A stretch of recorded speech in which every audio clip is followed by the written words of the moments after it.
Hi everyone, Janie here. Welcome back to my garden. Good morning. I hope all of you in the United States had a lovely holiday weekend. We had the best time just enjoying summer, watching fireworks, having a good time eating watermelon and corn on the cob. It was just the best. It definitely feels like summer.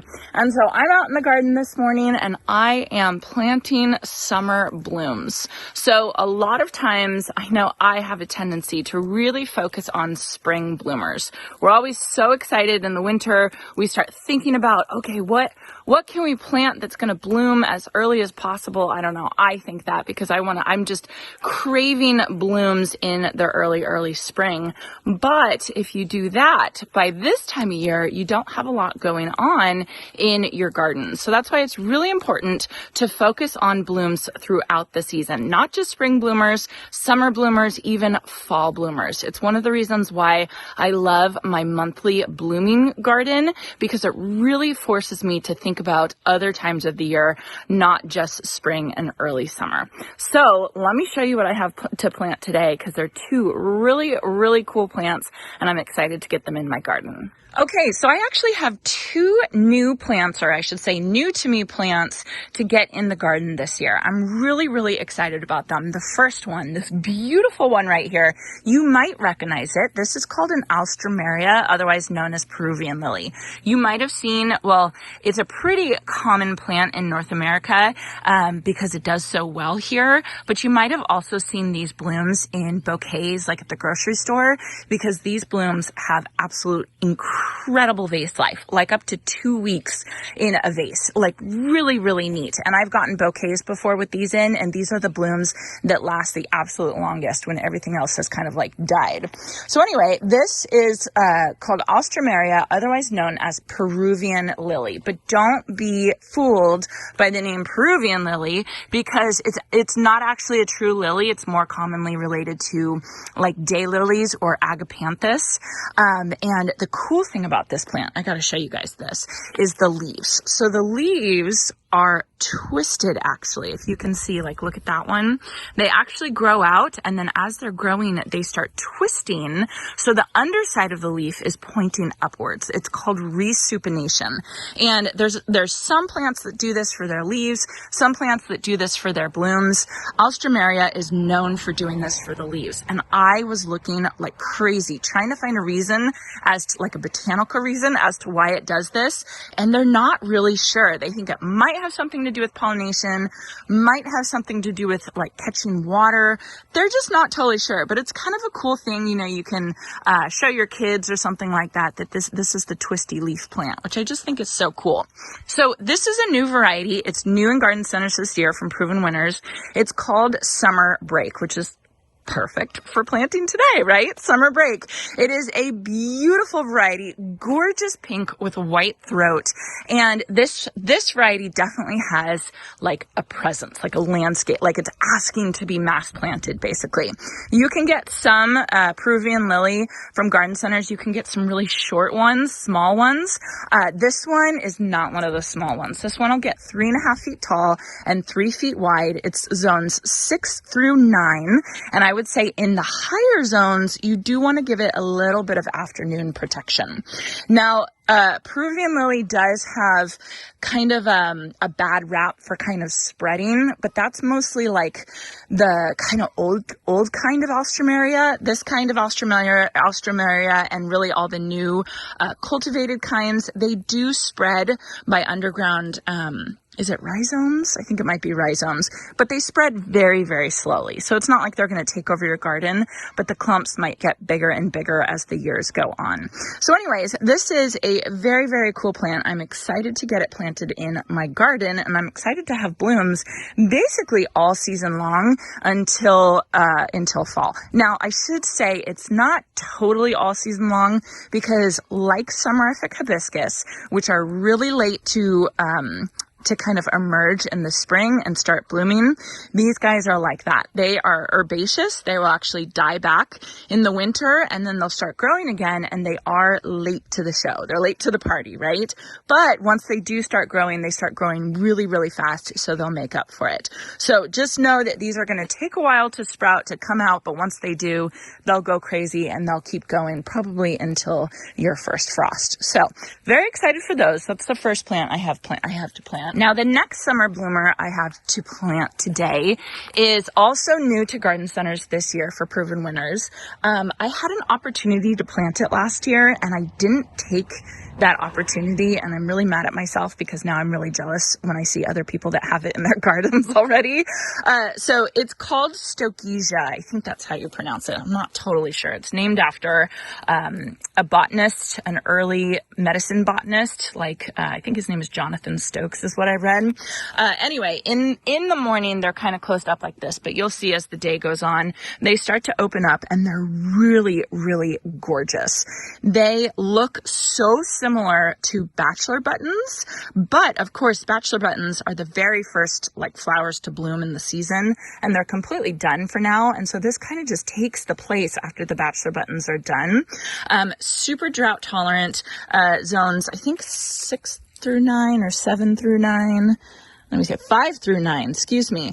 Zones 5 through 9, and they're just the most interesting plants because they have this beautiful periwinkle blue color, which I'm really excited about. Now, last year when I saw this plant, I was kind of iffy about it, you know, because it kind of looks like one of those, I don't know, like look at these hairy leaves. I was kind of like, I don't know if I like that, you know, it didn't really speak to me at first, but when you see it in the garden and you see it growing and you see it all blooming, my eye was absolutely drawn to it when I saw it in other people's gardens. So I'm really excited to have this in my garden this year, especially because it's going to give such a beautiful pop of blue in the summertime. The awesome thing about Stokesia is it can handle all soil types. It can handle really bad soil. It can handle really fertile soil. It's one of those plants that I think that you can plant in the garden and you can pretty much put it wherever you want as long as it gets sun.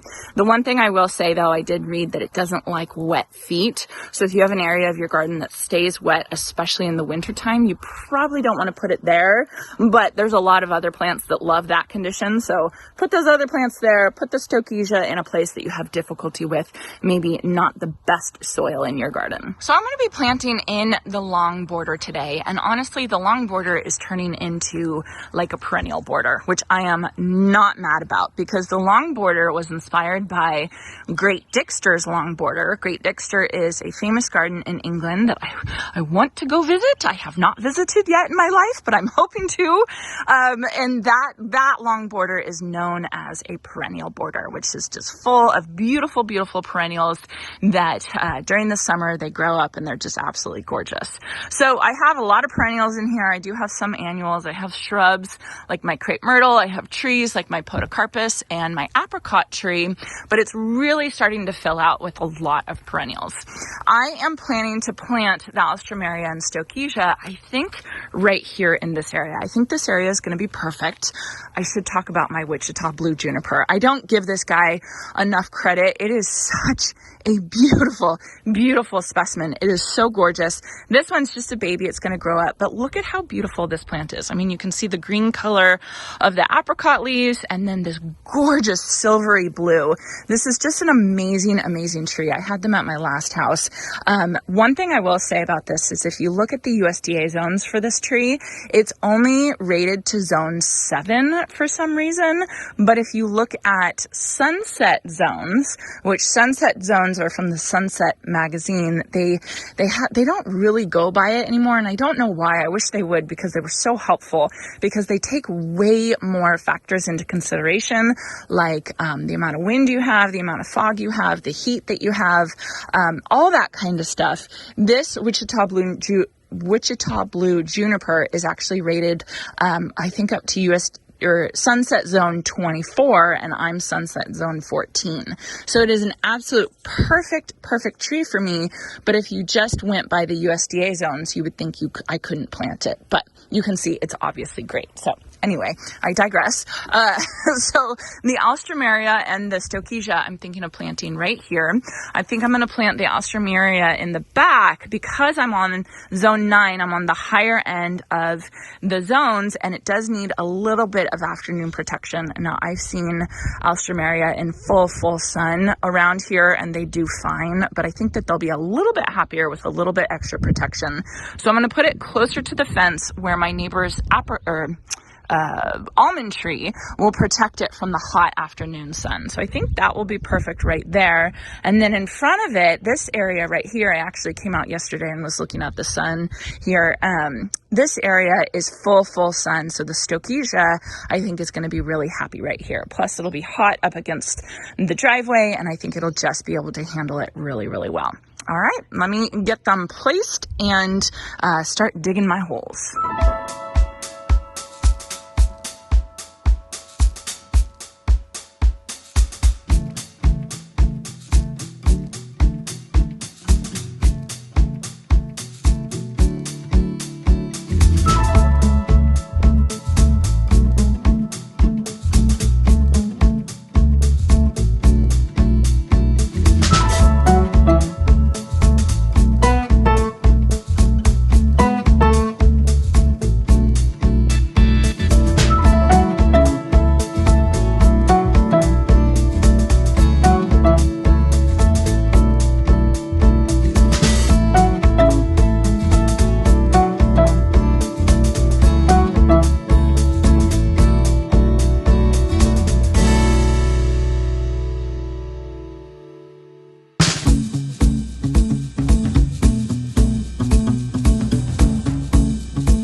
So I've placed my plants and I dug my holes or ogged my holes. This is going to be stunning. Oh my gosh, I am so excited about this. Once I placed them, I thought, oh, this is just absolutely perfect. Perfect plants for the perfect spot. I am so very happy. So like I said, I actually came out here yesterday checking the sun and the shade to find the exact right spot for these plants. And once I decided where I was going to plant them, I actually pre-soaked the area with my hose. And I am so glad I did that. I just wanted to come on here and say that at this time of year, my soil dries out, like completely dries out. And a lot of my garden has been amended with compost and the soil has improved and it's so much easier to work with. But this area in the long border is definitely tough. It is my toughest soil in the garden.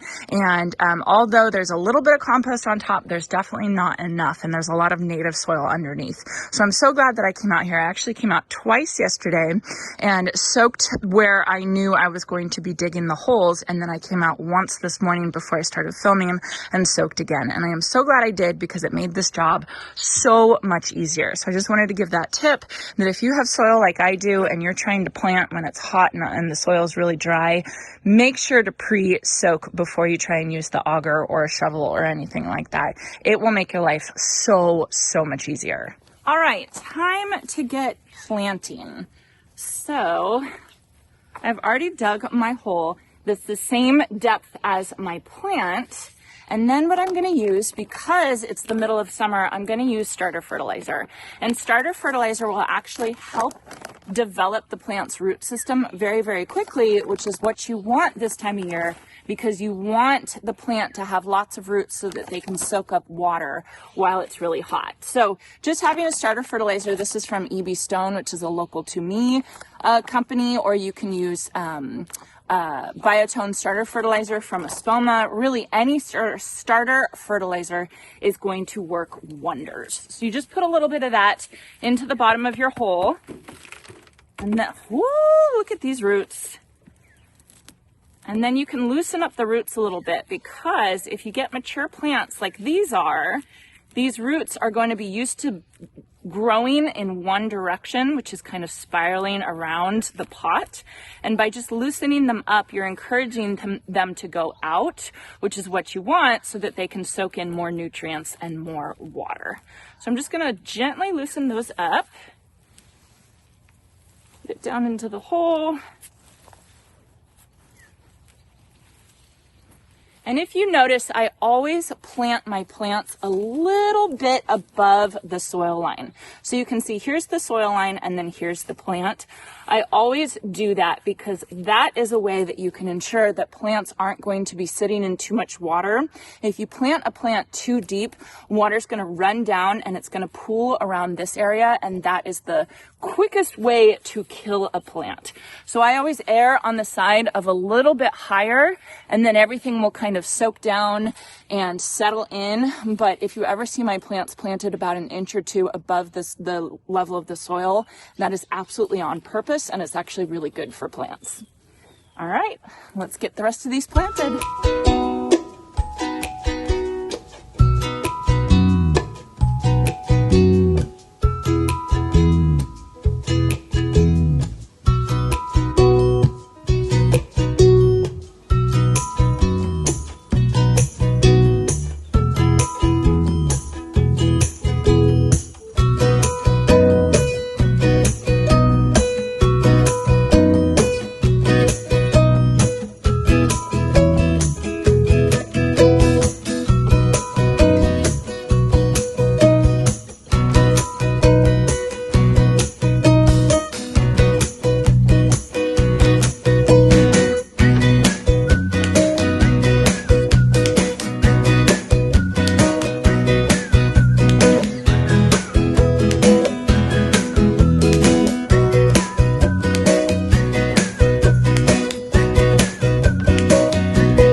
Done. Look at how good this looks. I am so happy with it. So I have 7 of the summer break Alstroemeria. Really beautiful. You can come in and deadhead, and if you want to come in and deadhead, you just kind of go down to the base and then snip off the stem. Same thing for if you were going to cut some or harvest some for cut flowers. That's kind of how you would do it. And the more you snip at the bottom, the more it'll be stimulated to keep pushing out new growth, which is really fun. So those guys are good. You don't even have to cut them back in the fall. They'll basically die back. Kind of, you can see some of these. They've obviously been in their cans for too long, but you can see some of these, they'll kind of get yellow and then they'll start to die back. And then in the winter, it'll look like there's nothing left, but don't worry. They will come back in the spring, late spring. Remember to be patient, but pretty easy care plant. For the Stokesia, you can see that the blooms are starting to open up now that there's some warmth and sun on them. They're going to be so pretty. These you can cut back in the fall, and you want to cut them back to basically their basal foliage. So kind of like you do with Shasta daisies, where you cut back to about here. You can deadhead these if you want, but you definitely don't have to. It's kind of up to you. They're just such a fun plant, and I feel really bad for being judgmental about them because I've definitely changed my mind, which usually is what happens when I'm kind of judgmental about a plant. But I'm super excited to have these in the garden. I think the color combination is absolutely perfect with the periwinkle blue and then the pink of the summer break. Just gorgeous. So like I was saying, the Stokesia is zones 5 through 9 and the Alstroemeria is zones 6 through 9. If you live on the lower end of that, 6, 7, probably 8, I would say you can plant this combination in full sun, and it's going to be so happy during the summer. Just because I live in zone 9, really zone 9B, and we get so hot, I'm giving the Alstroemeria a little bit of afternoon protection because I just think it's going to be that much happier. So I'm so happy about these summer bloomers. It makes me feel so good to have a range of interest throughout my season, not only just spring bloomers, summer bloomers, and then even fall bloomers. So just make sure that you're remembering this time of the year and making sure that you have something beautiful in your garden so you can enjoy it all season long. So I hope you all enjoyed this, and I hope you all have a chance to get in your garden today.